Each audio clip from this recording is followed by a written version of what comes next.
उपवास म्हटलं की प्रत्येकाच्या घरी साबुदाण्याची खिचडी किंवा साबुदाण्याचे वडे बनवले जातात.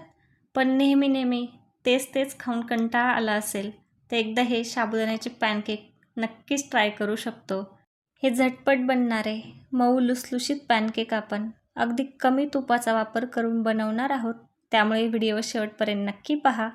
नमस्कार, भाग्यश्रीज कुकिंग चॅनेलमध्ये आपल्या सर्वांचे खूप खूप स्वागत आहे. चला तर मग रेसिपीला सुरुवात करूयात. तर इथे मी एक मोठं बाऊल घेतलेलं आहे. त्यामध्ये इथे 2 उकडलेले बटाटे साल काढून घेतलेले आहेत. आता आपल्याला हे बटाटे चांगले बारीक करून घ्यायचे आहेत. तर इथे मी व्यवस्थित असे हे बारीक करून घेतलेले आहेत. यानंतर आपण इथे 1 वाटी भिजवलेला साबुदाणा टाकून घेणार आहोत. तर आपण हा साबुदाणा मस्त 6 ते 7 तास भिजवून घेतलेला आहे. तर व्यवस्थित मी हा सर्व टाकून घेते. त्यानंतर 3 हिरव्या मिरच्या मी बारीक करून टाकलेल्या आहेत. त्यानंतर पाव चमचाभर चिली फ्लेक्स टाकलेला आहे. आपलं हे मिश्रण चांगलं एकजीव व्हावं त्यासाठी इथे मी थोडासा मोठाला शेंगदाण्याचा कूट टाकलेला आहे आणि त्यानंतर आपण इथे चवीनुसार मीठ टाकलेलं आहे. आता हे हाताने मी चांगलं मिक्स करून घेते. चांगलं एकजीव करून घ्यायचं. जर तुम्ही उपवासाला जिरे किंवा कोथिंबीर खात असाल तर तुम्ही याच्यामध्ये टाकू शकता. तर इथे तुम्ही पाहू शकता आपण हे व्यवस्थित असं मिक्स करून घेतलेलं आहे आणि व्यवस्थित याचा हातावरती गोळा बनतोय. आता आपण हे रेस्ट करण्यासाठी 5 मिनिट ठेवून देऊयात. 5 मिनिटांनंतर तुम्ही पाहू शकता आपलं हे मिश्रण पॅनकेक बनवण्यासाठी अगदी तयार आहे. इथे मी एक चपातीच्या आकाराचा गोळा करून घेतला आहे. आपण हे पॅनकेक बनवण्यासाठी कुठल्याही साहित्याचा वापर करणार नाही आहे. आपण हे हातावरतीच बनवून घेणार आहोत. जर तुम्हाला हातावरती बनवता येत नसतील तर तुम्ही बेकिंग पेपरवरती पण बनवू शकता. तर इथे मी व्यवस्थित पॅनकेक बनवून घेतलेला आहे.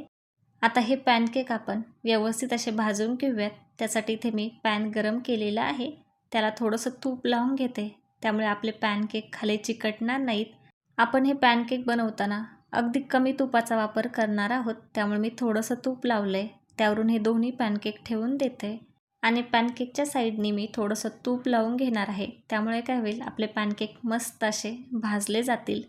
तर इथे मी दोन्ही पॅनकेकला व्यवस्थित असं साईडनी तूप लावलेलं आहे आणि तुपामुळे काय होतं अगदी झटपट आपले पॅनकेक मस्त असे निघून येतात.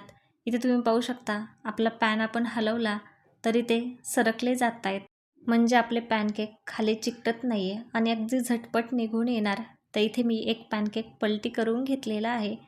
काय मस्त असा कलर आलेला आहे. असाच मी दुसरा पॅनकेक पण पलटी करून घेते. तर आपल्याला दोन्ही साईडनी हे खरपूस असे भाजून घ्यायचे आहेत. त्यासाठी मी दुसऱ्या साईडनी पण थोडंसं तूप लावून घेणार आहे. तर मी दोन्ही पॅनकेकला मस्त असं तूप लावून घेते. तर इथे तुम्ही पाहू शकता काय खरपूस असे भाजलेले आहेत. मस्त असा पॅनकेकला कलर आला आहे. आता आपण हे पॅनकेक प्लेटमध्ये सर्व करून घेऊयात. काय मस्त असा कलर आलेला आहे. अगदी गोल गरगरीत दिसत आहेत. अगदी गरमागरम हे पॅनकेक आपण दह्यासोबत किंवा चटणीसोबत खाऊ शकतो. तर आषाढी एकादशी आहे तर हे पॅनकेक नक्कीच ट्राय करा.